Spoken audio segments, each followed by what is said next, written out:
What a contrast. What a contrast.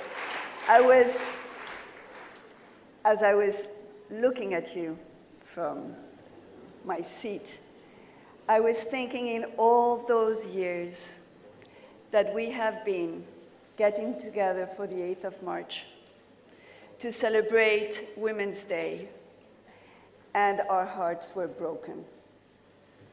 And our hearts were broken because we were talking to you and you were not with us.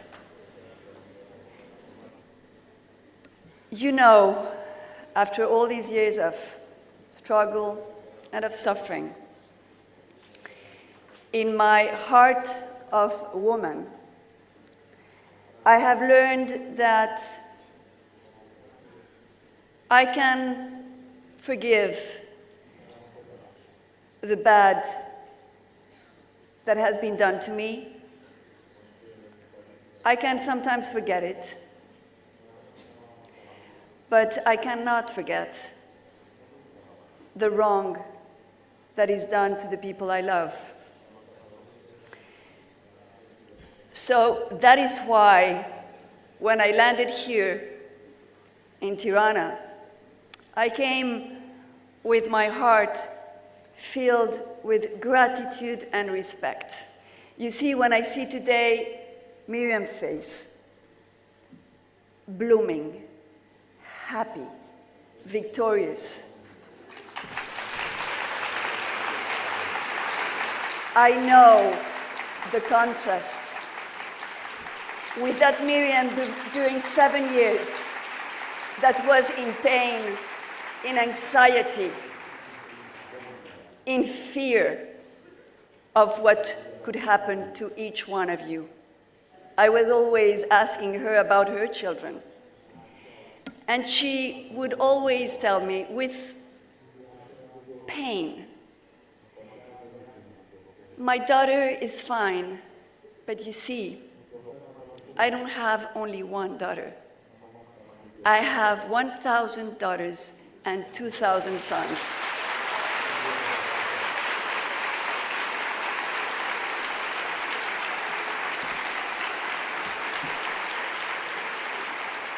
So you cannot imagine what it was to be in this side of the world as you were under attack and abuse in the other side, first in Ashraf and then in Camp Liberty.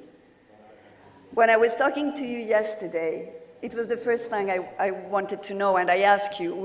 We were sitting at a table and we drew on a napkin the plan of Camp Ashraf, because I wanted to understand how did it happen when the soldiers came and invaded the camp with their tanks and began shooting on each one of you. How did it happen? Where were you? What were you thinking? What were you feeling? And then I had these amazing answers. One of you told me where we were very preoccupied, that you were seeing these images and you were worried about us. Well, imagine, you were thinking about we being worried, and we were really, really worried. And you told me that you came out to just confront the tanks so that they couldn't move further, because you knew that they wanted to invade the camp and slaughter each one of you. So you did a human barrage. Women did a shield with their bodies. So you see, today, we're celebrating Women's Day, and we're celebrating leadership in women. But I have to tell you, we're far beyond women leadership. Today, what we are celebrating is you, women of courage. You are our heroes. And all those stories that you have told me that I cannot summarize today, all the things that you didn't tell me that are in your heart, those are the things that have to be written because they are the legend that will be told in future generations in Iran of this resistance that will bring freedom, equality, and justice to your country. And I have to tell you that when I say that you are the heroes, I mean you all, men and women, but also Miriam.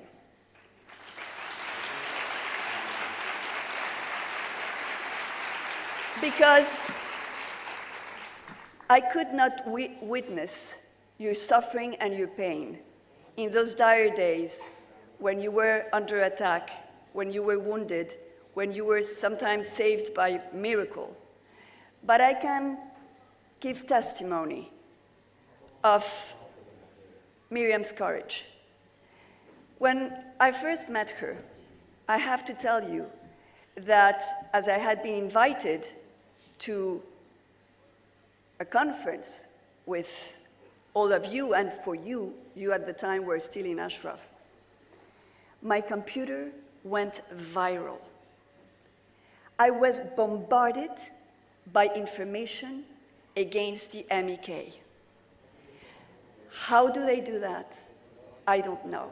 The fact is that whenever I would open my computer and I would go into the browser, I would have like a burst of information about the MEK and how the MEK was a terrorist group. So you see, I was in hands of terrorists for nearly 7 years. So when I read those things that were like being shoveled to me through the web, I said, well, no one is going to tell me what to think. I want to go and see them and meet them, and I will take a decision upon my instinct and what I have learned in life. So I have to tell you that when I met Miriam, we fell in each other's arms. And I knew that they could say many things about Miriam, but not that she was a terrorist. And from that day, you are my family, you are my sisters and my brothers. And I know how hard it is to be united. I know how hard it is to, for example, build a place like this one in 4 months when before there was nothing. I mean, this is you. And if you can do this here, like magic, imagine what you will do when you get to Tehran. So, you see, my father, when I was a child, he had this hero. It was a Latin American hero, a young soldier that actually became a general as a reward for his courage in the battlefield. And this young soldier said to his people, let's march with the pace of victory until the end. So today, I say to you, we will stand behind Miriam because she is our best leader. And we will march. And we will march with the pace of victory until we plant the banner of gender equality in the Freedom Square of Tehran.